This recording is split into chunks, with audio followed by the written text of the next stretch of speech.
आप देख रहे हैं न्यूज 9 भारत, रखिए आपको सबसे आगे।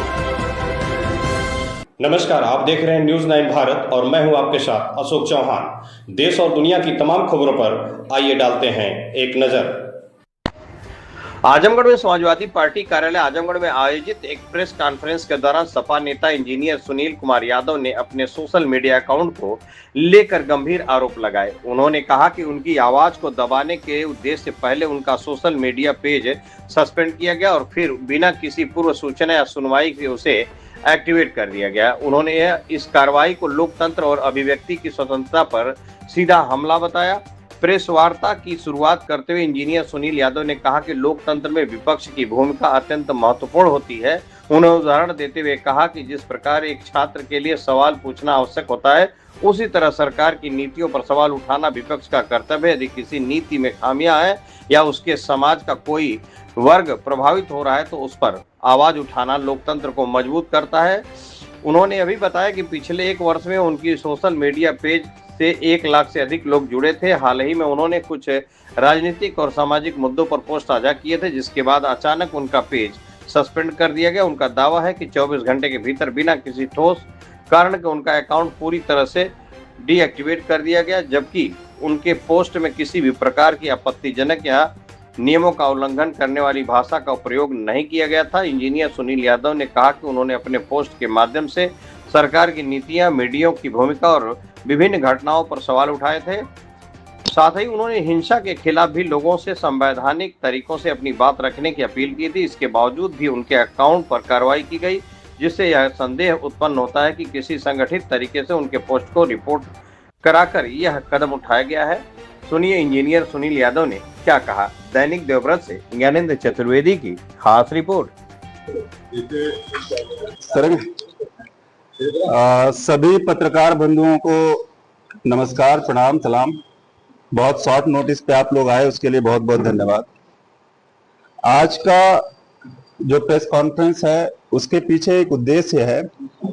उद्देश्य ये है कि जिस तरीके से विपक्ष दबे कुचलों की आवाज को दबाने की कोशिश की जा रही है, वो नहीं होना चाहिए।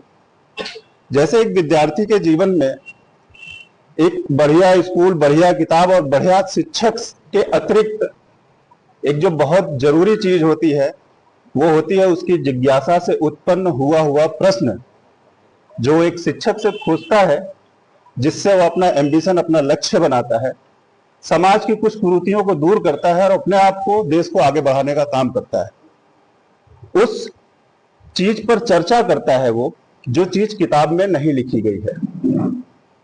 वैसे ही सरकार है।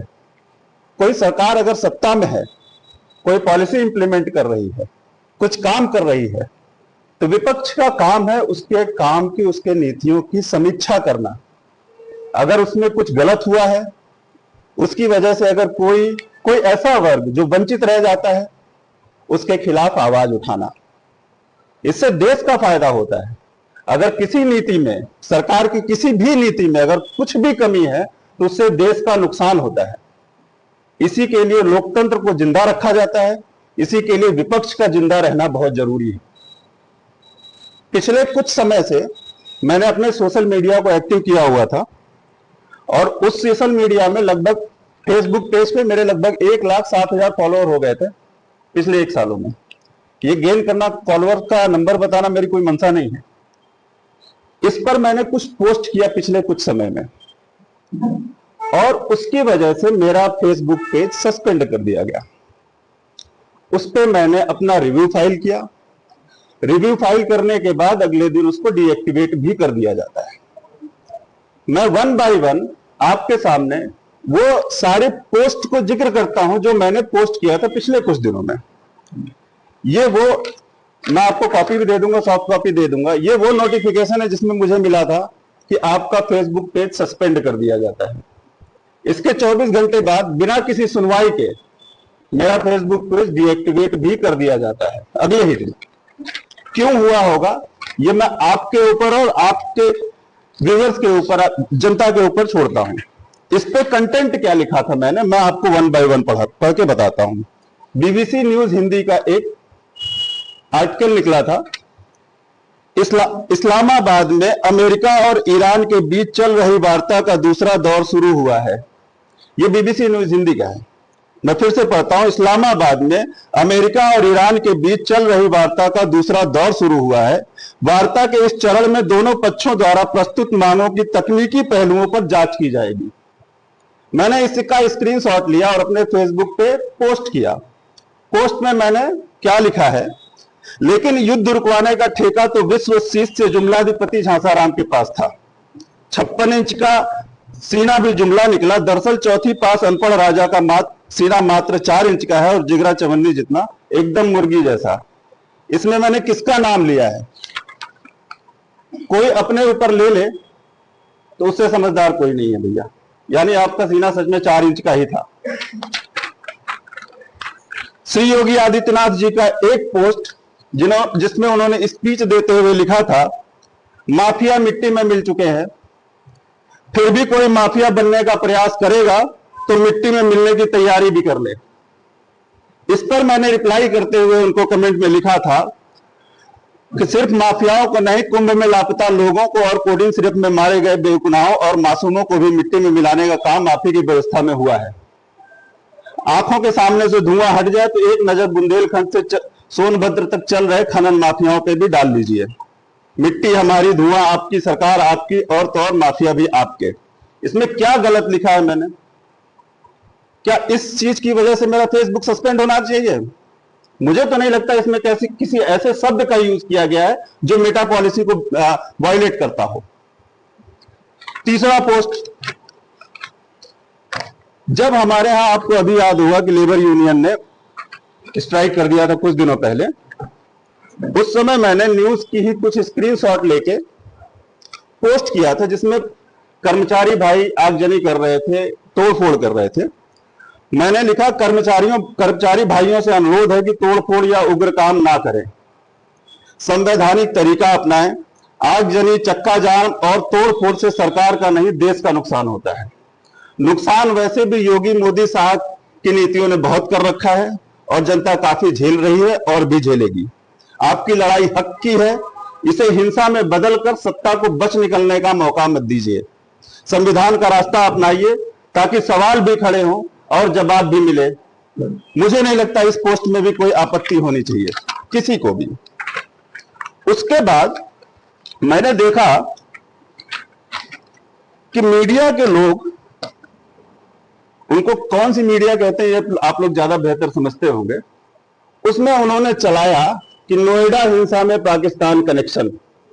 अगले ही दिन उस पर मैंने लिखा है कि वाह रे भक्त मीडिया, अब पड़ोसी भिखमंगे देश की हार तुम्हारी राष्ट्रीय जीत बन गई है। गोदी में बैठकर भक्ति करते करते पत्रकारिता कब दलाली में कन्वर्ट हो गई तुम्हें शायद एहसास भी नहीं हुआ। एप्स्टीन पर विदेशी दबाव पर स्टूडियो में सन्नाटा था और जब तुम्हारे पापा देश के सम्मान को फादरलैंड के हाथों में सौंपा था तब तुम्हारा झूठा राष्ट्रवाद टीआरपी के पर्दे के पीछे छुपा हुआ था। इससे किसको तकलीफ होनी चाहिए? और सवाल उठाना कहां तक गलत है? अगर किसी को यह लगता है कि मैंने सवाल गलत उठाया, समीक्षा करिए, मुझसे पूछिए किस बेसिस पे आपने ये बात कही। सवाल को, आपके सवालों को दबाना, आप जो आवाज उठा रहे हो उस आवाज को दबाना, ये लोकतंत्र नहीं है।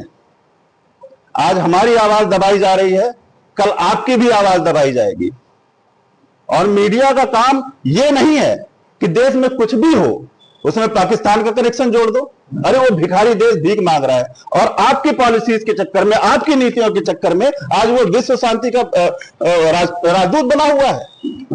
भारत हमारा इतना गया गुजरा था और सवाल उठाने की इजाजत नहीं देंगे, ऐसा मैं होने नहीं दूंगा। मैंने नया फेसबुक पेज बना लिया और एक ही वीडियो डाला और जनता इस तरीके से खोज रही कि उस वीडियो पे लगभग 8 लाख व्यूज हो गए हैं 3 दिन में। तो मेरे 1 लाख फॉलोअर्स को बंद करके आपने लोगों को जगा दिया है। अब ये 2-2.5 लाख हो जाएंगे।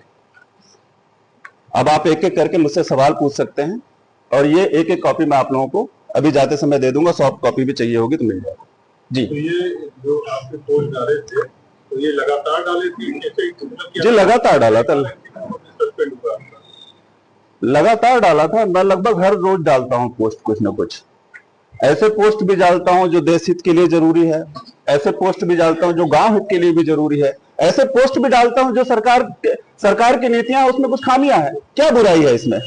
अगर सरकार कोई नीति बना रही है और उसमें कुछ खामियां हैं और उस पर सवाल उठाया जाए। प्राइवेट फेसबुक है, जैसे प्राइवेट कंपनी का है, ये सोशल मीडिया प्लेटफॉर्म है, तो आपका क्या आरोप है कि मतलब इसमें? देखिए, ऐसा है ना कि इसमें कोई शब्द ऐसा नहीं लिखा गया है जिससे इससे मेटा की पॉलिसी वायलेट होती। मैं इंजीनियर हूं, थोड़ा सा पॉलिसीज को मैंने स्टडी किया हुआ है। इसमें कोई भी शब्द ऐसा नहीं लिखा हुआ है जिससे मेटा की कोई पॉलिसी वायलेट होती हो। माफियाओं का शब्द का नाम योगी आदित्यनाथ जी ने लिया था, मैंने नहीं। मैंने इस पे कमेंट लिखा था। तो किसी चीज को कंडेम करने पे मेटा तो नहीं बैन करता है।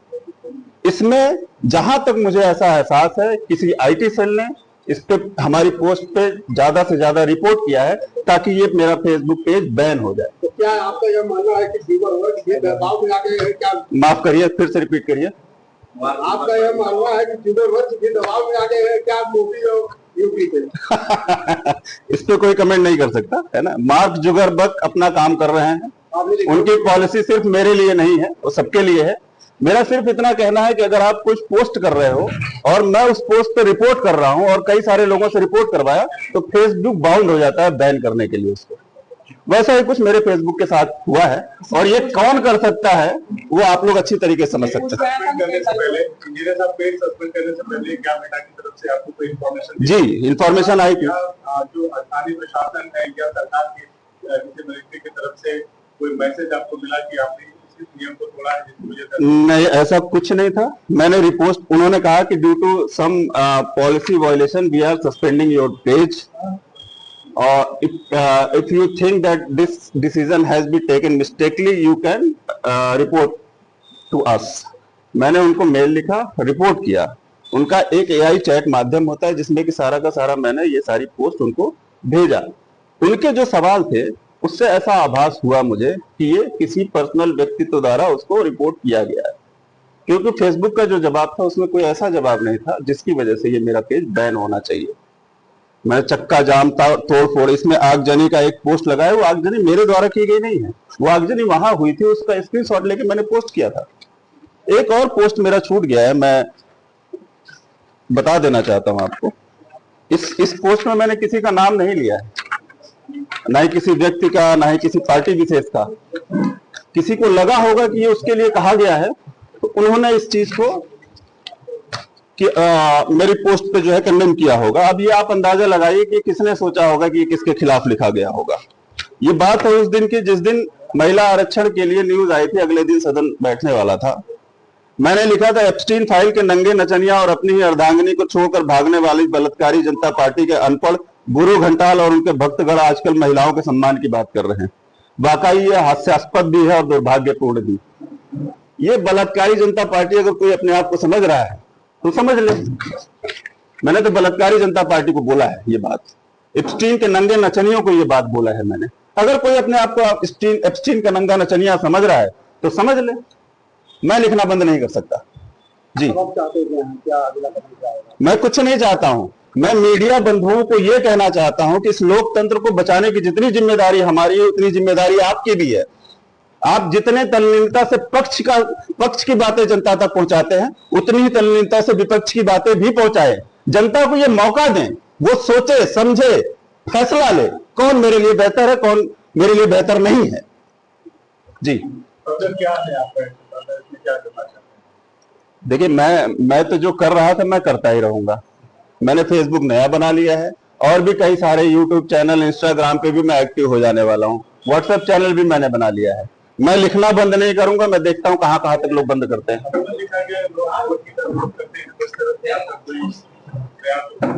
जी, कर सकते हैं, बिल्कुल कर सकते हैं, लेकिन मुझे जरूरत महसूस नहीं हुई। मेरे 1 लाख फॉलोअर मुझे 15-20 दिन में मिल जाएंगे, तो I don't find any issue in that. अगर फिर से करते हैं ऐसी गलती तो जरूर मैं इसको कोर्ट तक लेके जाने की कोशिश करूंगा। सोशल मीडिया पर कुछ ऐसे चैनल है जो सबका सवाल करते हैं, उनका कई चैनल जैसे जिसमें दस्तक हो गया और भी कई चैनल है यूट्यूबर भी, जिनका चैनल सस्पेंड कर दिया जा रहा है, आपका भी सस्पेंड किया जा रहा है। इसको लेकर क्या लगता है कि आपकी क्या रही है, लोगों को सबका सवाल ना पूछ पाए? मीडिया मीडिया की जिम्मेदारी बहुत बड़ी बनती है। हम तो कर ही रहे हैं अपना काम, हम अपना काम पूरे तरीके से कर रहे हैं। आप एक बात बताइए, हमारे राष्ट्रीय अध्यक्ष जी पिछले 4 दिनों में जो दौरा किया, जो स्टेटमेंट दिया, कितने मीडिया ने कवर किया उसको?